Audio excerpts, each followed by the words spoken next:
नमस्कार. पावसाच्या दिवसात असा चिकन सूप, भात, भाकरी किंवा नुसता प्यायला खूप भारी लागतो. यासाठी मी बोनलेस चिकन स्वच्छ धुवून हळदी, मीठ लावून घेतलेलं आहे. इथे एक आपल्याला वाटण करायचं आहे. आलं, लसूण, कोथिंबीरची देठं, हिरवी मिरची आणि सुक्या खोबऱ्याचे काप.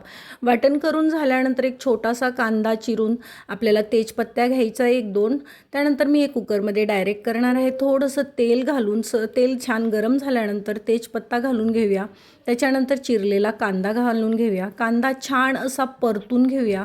कांदा असा लाल छान झाला लालसर की वाटण घालून हे सर्व एकजीव असं करून घेऊया. त्याच्यानंतर ह्याच्यात जिरं, थोडासा गरम मसाला असं घालून हे सर्व वाटण आपण सर्व एकजीव करून छान तेल सुटेपर्यंत परतून देऊया. त्यानंतर ह्याच्यात बोनलेस चिकन घालून तुम्हाला हवं तेवढं पाणी घालून चवीप्रमाणे मीठ घालून कुकरचं झाकण झाकून एक 5 शिट्टी होईपर्यंत होऊ देऊया. 5 शिट्टी त्यातलं चिकन ही खूप सॉफ्ट असं शिजतं. त्यानंतर असा 5 शिट्टी झाल्यानंतर गरमागरम सूप तुम्ही भात किंवा भाकरी बरं किंवा नुसता प्यायलाही घेऊ शकता.